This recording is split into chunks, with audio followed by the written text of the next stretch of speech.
नमस्ते जी। वैदिक राष्ट्र में आपका स्वागत है। 4 वेद हैं, ऋग्वेद, यजुर्वेद, अथर्ववेद, सामवेद। यजुर्वेद मुख्यतः कर्मकांड पर आधारित है। यजुर्वेद के प्रथम अध्याय में 31 मंत्र हैं।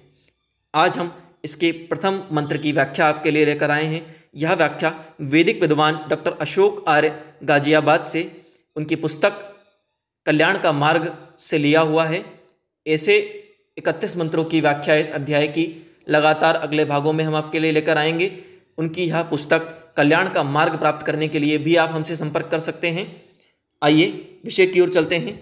यजुर्वेद का आरंभ यह उपदेश देते हुए होता है कि जो व्यक्ति प्रभु की दी गई प्रेरणा पर चलता है वह परमेष्टि बनाता है, अर्थात वह प्रभु के आदेश का पालन करने वाला, उस प्रभु के मार्गदर्शन में रहने वाला होता है। मंत्र का मूल पाठ इस प्रकार है। ओम ईशे तोर्जे त्वा वायवस्तदेवो वह सविता प्रापयतु श्रेष्ठतमाय कर्मण आप्यायध्वमग्ना इंद्राय भागं प्रजावतीरनमेवा अयक्षमा मावस्तेन ईषद मागसुं सोधुवा अस्मिन् गोपतौ शातवविर्यजमानस्य पशून् पाहि।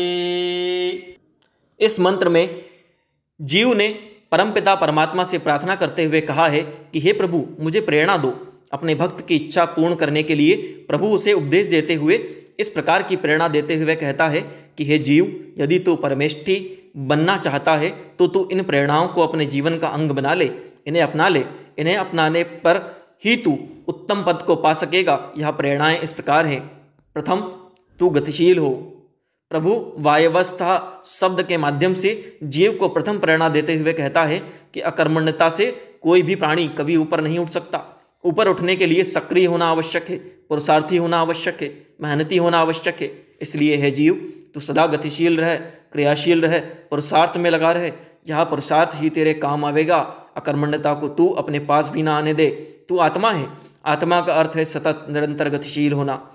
जब जीव आत्मा के इस अर्थ को भूलकर अकर्मण्यता को अपना लेता है तो यह अकर्मण्यता उसे चीर्ण शीर्ण कर देती है, उसका नाश कर देती है। इसके उलट यदि जीव पुरुषार्थी है, गतिशील है, क्रियाशील है तो इससे उसमें विकास का उदय होता है या विकास का कारण बनती है। इससे स्पष्ट होता है कि जीव के लिए जिसे जीवन माना गया है वह क्रियाशीलता है। क्रियाशीलता ही उसके लिए जीवन है।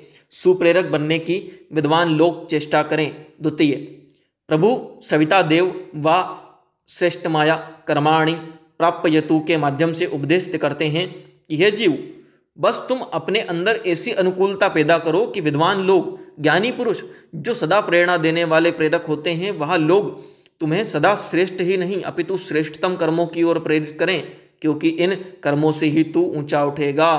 तृतीय, प्रभु मंत्र में आए शब्द अप्राप्य धव्य के माध्यम से पुनः प्रेरणा देते हुए उपदेश करते हैं कि हे जीव, तुम प्रतिदिन बढ़ो, तुम प्रतिदिन ऊपर उठो, उन्नति करो। यह सबका पुरुषार्थ होगा।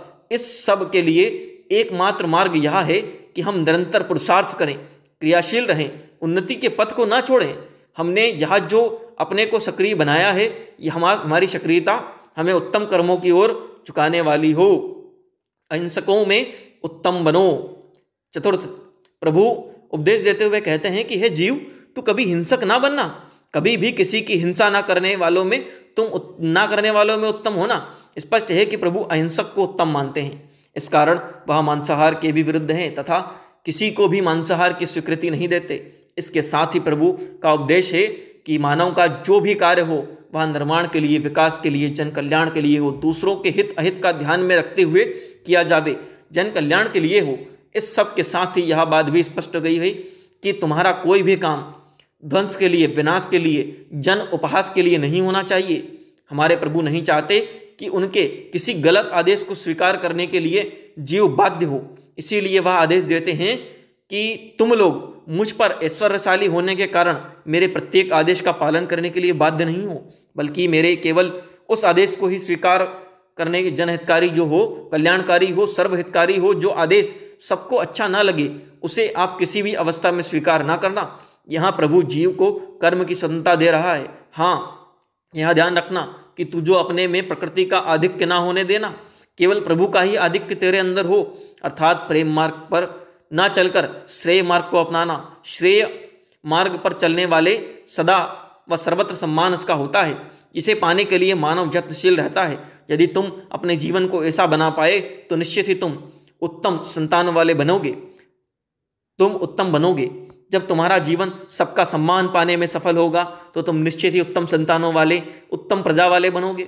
जिसकी संतान उत्तम ना हो, जिसकी संतान आज्ञाकारी ना हो, जिसकी संतान दुर्गुणों से भरी हो, वह कभी सुखी नहीं हो सकता। इस कारण सब लोग उत्तम संतान की कामना करते हैं। इसीलिए हमारे श्रेय मार्ग का अवलंबन आवश्यक है। यह मार्ग ही उत्तम संतान प्राप्ति का साधन है। प्रभु अनमिवा के माध्यम से उपदेश करते हैं कि हे जीव, तू रोगों से ग्रसित मत होना।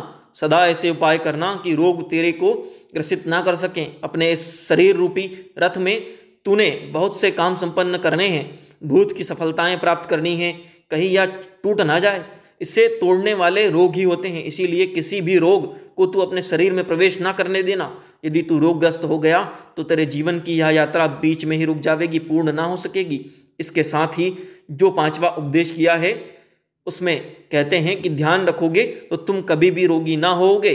तुम अपना ध्यान रखो।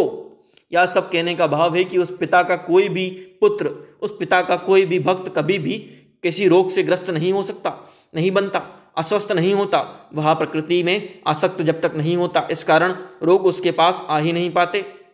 मानव बहुत स्वार्थी प्राणी है।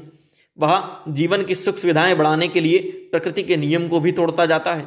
इस कारण अनेक बार वह भयंकर बीमारियों में फंस जाता है। प्रभु इसके बचने के उपाय प्रेरित करते हुए इस मंत्र के माध्यम से कहते हैं कि अयक्षमा अर्थात हे प्राणी, तुझे कभी यक्षमा जैसे श्वास के भयंकर रोग ना हो। इस रोग को राजयोग भी कहते हैं, क्योंकि इसके उपचार पर अधिक व्यय करना होता है जो साधारण व्यक्ति नहीं कर सकते, तो भी इनका निदान नहीं हो पाता। गरीब व्यक्ति तो इसके निदान के लिए धन की व्यवस्था भी नहीं कर सकता। इस रोग में रोगी का श्वास तेज चलता है, उसे श्वास क्रिया में भारी कठिनाई होती है। यह रोग प्रकृति के नियमों को तोड़ने से होता है। इसीलिए प्रभु का आदेश है कि प्रकृति के नियमों में संतुलन बनाए रखें, उन्हें अस्त व्यस्त ना होने दें, तो तुम पर भयंकर रोग नहीं आएंगे, उनसे तुम बच सकते हो। अतः प्रकृति का सदा संतुलन करो, संतुलित रूप से प्रकृति का प्रयोग करो। नवा बिना पुरुषार्थ कुछ प्राप्त ना करें। जब मानव अपने पुरुषार्थ से, श्रम से कुछ पाता है तो उसे अत्यधिक आनंद का अनुभव भी होता है, किंतु आलसी प्रमादी व्यक्ति बिना किसी प्रकार की मेहनत के ही धनवान बनने की कामना करता है। इस प्रकार जब उसे कुछ मिल जाता है तो वह आलसी बनता जाता है, प्रमादी हो जाता है, अन्यायपूर्ण कार्य करने लगता है। इसीलिए इस मंत्र के माध्यम से ईश्वर आदेश देता है कि तू अपने से मेहनत कर, पुरुषार्थ से ही धन को प्राप्त कर, पुरुषार्थ से धन पाने का प्रयास कर। इसके माध्यम से कहा गया है कि आलसी को कभी अपना, अर्थात बिना पुरुषार्थ के धन पाने का साधन ना बनने देना, आलस को कभी ना अपनाना। इस प्रकार अनेक प्रकार के सट्टा, जुआ, लॉटरी आदि का प्रयोग कभी ना करना, क्योंकि यह सब बिना परिश्रम के धन प्राप्ति के साधन होते हैं। इस प्रकार से धन पाने वाला व्यक्ति काम, चोर, प्रमादी, आलसी, आराम पसंद अनेक प्रकार की बीमारियों में फंस जाता है।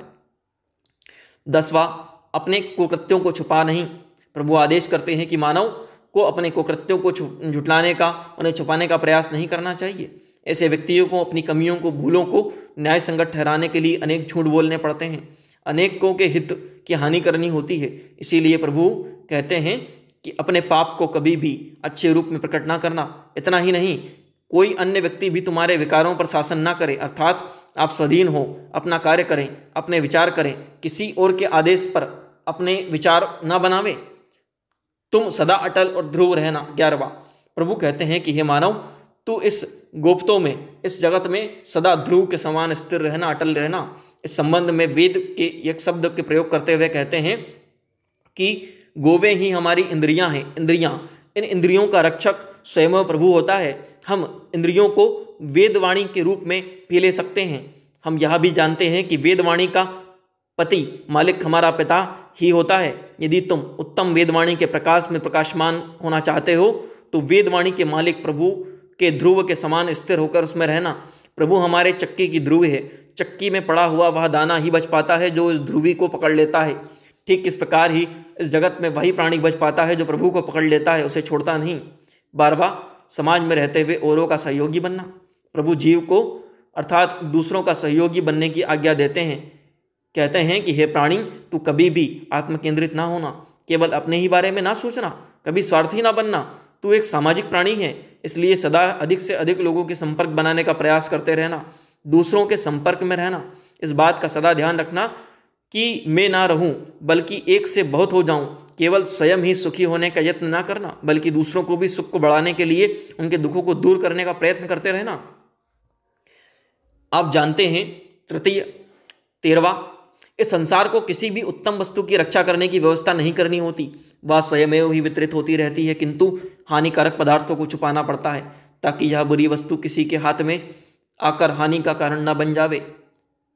यजमानस शब्द के माध्यम से प्रभु इस मंत्र में यह अंतिम आदेश या अंतिम प्रेरणा दे रहे हैं कि हम काम, क्रोध आदि हमारे अंदर के शत्रुओं को, इन पाश्विक प्रवृत्तियों को गुप्त स्थान पर सुरक्षित करके रखें, किसी के हाथ ना लगने दें। यदि यह दुष्ट वृत्तियाँ किसी ने प्रयोग में ले ली तो भारी विनाश का कारण बन जाएगी। हम उपयोगी वस्तुओं को तो खुले में रखते हैं, किंतु हानि देने वाले पदार्थ, तेजाब आदि को अलमारी में ही रखते हैं, क्योंकि इससे भारी हानि होने की संभावना होती है। हम चिड़ियाघर देखने जाते हैं, वहाँ देखते हैं कि साधारण जीव तो खुले में घूम रहे होते हैं, किंतु बाघ आदि को बड़े भारी पिंजरों में रखा जाता है। कुछ ऐसा ही हमारी बुराइयों के साथ भी होता है। काम, क्रोध आदि भी हमारे जीवन का भाग होते हैं, किंतु उन्हें संभालने की आवश्यकता होती है। कामादि संसार को चलाने की क्रिया तो है, इसकी संसार में आवश्यकता तो है, किंतु इसके नियंत्रण होने पर शक्ति का विनाश अनियंत्रित हो जाए अगर तो शक्ति का विनाश होता है, शक्ति का क्षय होता है। इसे संतुलित और संयमित करना भी आवश्यक है। इस प्रकार ही कोष और दोष भी जीवन में आवश्यक है, किंतु इनका भी संतुलन होना आवश्यक है, अन्यथा विनाश होगा। इस मंत्र के आरंभ में जीव ने परमपिता परमात्मा से उसे प्रेरणा देने की प्रार्थना की थी। पिता अपने पुत्र की इच्छा को कैसे टाल सकता था? अतः प्रभु ने उसे इस मंत्र के माध्यम से ही विभिन्न प्रकार से प्रेरित किया। उसे प्रेरित करने के लिए उसने उसे सत्य के 13 स्वरूप दिखाए। इन 13 उपदेशों को अपनाने वाला जीव ही अंत में परम स्थान में स्थित होता है। यह जीव अपनी प्रजा की रक्षा करने के कारण ही प्रजापति भी कहलाता है। जो भी जीव इन 13 उपदेशों पर चलेगा, निश्चित ही उन्नति की लहरों की छाती पर तैरेगा, पर्वतों की चोटी के समान ऊंचा उठेगा। प्रस्तुत लेख के लेखक डॉक्टर अशोक आर्य, गाजियाबाद से। वैदिक विद्वान डॉक्टर अशोक आर्य ने इस लेख को लिखा है। यह लेख उनकी पुस्तक कल्याण के मार्ग से लिया गया है। कल्याण की मार्ग पुस्तक में यजुर्वेद के प्रथम अध्याय के 31 मंत्रों की व्याख्या है। आप इसको हमसे संपर्क करके मंगवा सकते हैं। लगातार इस पुस्तक की अगली कड़ियाँ, मंत्रों की अगली कड़ियाँ आपके सामने आती रहेंगी। इसके लिए लगातार हमसे जुड़े रहिए। इस तरह के अन्य वैदिक विचारों के लिए, वेद मंत्रों की व्याख्याओं के लिए, प्रेरणादायक कहानियों के लिए, महापुरुषों के जीवन परिचय के लिए वैदिक राष्ट्र यूट्यूब चैनल को लाइक करें, शेयर करें, सब्सक्राइब करें, बेल आइकन की घंटी को दबा दें। अन्य वीडियोस की प्लेलिस्ट भी आपको डिस्क्रिप्शन बॉक्स में मिल जाएगी, आप वहां से उसका भी लाभ ले सकते हैं। धन्यवाद।